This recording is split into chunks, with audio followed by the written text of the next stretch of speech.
Hello everyone, and welcome to my UK Royal Family News channel. I hope everyone is having a wonderful day. Before we begin, please hit the subscribe button and give this video a thumbs up. Expert: President Biden's breach of protocol with King Charles is unprecedented. The two met to discuss climate change, and Biden patted Prince Charles on the back. Despite the fact that the president was criticized for breaking royal custom by walking in front of the monarch today during their meeting in London, King Charles and Joe Biden got along extremely well. Twitter users commented on the ostensible etiquette violation. "Biden just flat out disregards protocol and walks in front of the king here," tweeted at Jack Buckby. "He doesn't know where he is." According to @TheOnlyGuru, Biden has no idea where he is. He cannot possibly run for office again. He's out for a stroll. But Biden violated unspoken royal norms of conduct in other ways as well. Several times throughout the ceremony, the politician and king made physical contact. The two met to discuss climate change, and Biden patted Prince Charles on the back. Later, the king even went so far as to return the favor. Judy James, a body language specialist, was astounded by the conversation. She told Express that it is unheard of for a royal to act in this manner. Biden presented Charles and himself as two close and genuinely fond friends who had a lot in common, according to Judy. They were beaming with happiness, and Biden used the same eye contact and face-watching techniques that Rishi had been lecturing him about in Downing Street. As they walked and conversed, Biden put his hand on Charles' back in one of their amazing touch rituals. Anyone from outside the royal family touching a king in public is extremely uncommon, and for Charles, this prohibition frequently seems to extend to his own wife as well.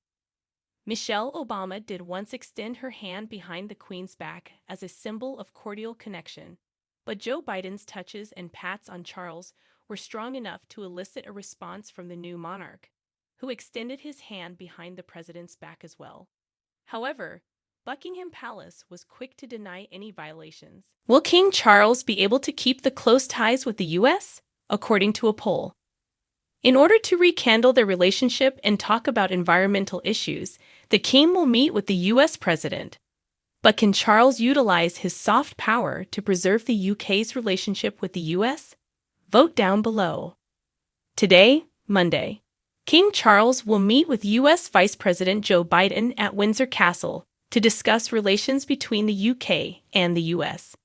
The brief stop Mr. Biden will make in the UK on his way to this week's NATO meeting in Lithuania has been dubbed a mini-state visit by the White House and is meant to further strengthen the close relationship between our nations. The king is allegedly planning to emphasize during their meeting that there is far more that unites Britain and America than what can split them. The king is described as a gifted diplomat by The Telegraph and is much liked by world leaders, according to the government's hope that the monarch may use his soft power to fortify the alliance. They are comfortable with each other, they will be at ease around each other, and they know how to play the diplomatic game, according to Peter Ricketts, a former senior British diplomat who oversaw the UK Foreign Office, who told Politico. "I anticipate a really cordial, warm, and thoughtful debate." The two are also planning to utilize their meeting to raise awareness of climate change issues by conducting a renewable energy symposium that will concentrate on the assistance that can be provided to underdeveloped economies. The president has great respect for the king's commitment to the climate issue in particular, that he has been a strong voice on this issue, and more than that, has been an actor, someone who has mobilized action and effort, said White House National Security Advisor Jake Sullivan to reporters on board Air Force One on Sunday. The president therefore approaches this with great goodwill. Since First Lady Jill Biden represented the U.S. at the King's coronation, this is Mr. Biden's first trip to the UK. The draughty Buckingham Palace seems to be a move that the King Charles and Queen Camilla are hesitant to make.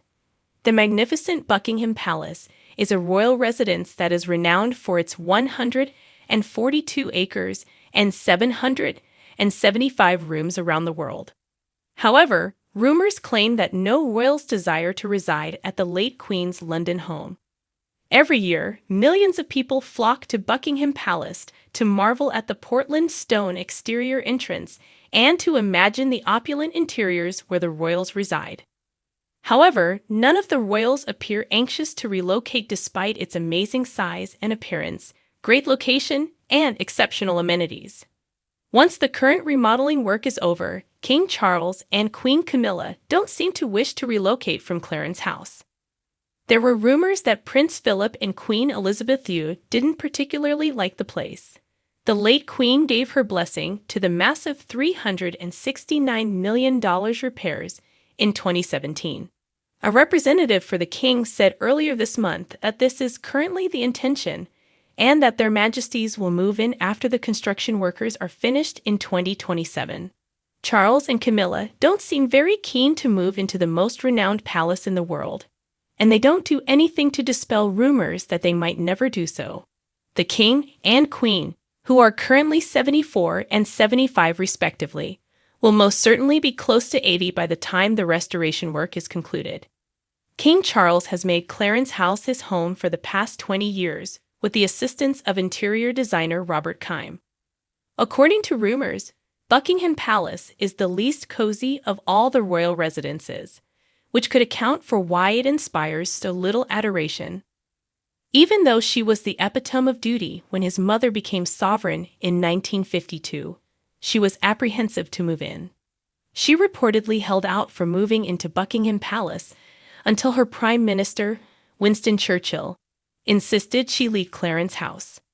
The Telegraph quoted a former employee as saying, "You are basically living above the office, so it doesn't lend itself to privacy, and it's not an easy place to relax." For monarchs, Buckingham Palace acts as a physical representation of their commitments, as they only stay there when they are working. In contrast, retreats like Balmoral, Sandringham, and Windsor, as well as Highgrove in the King's case, provide an opportunity to avoid these obligations.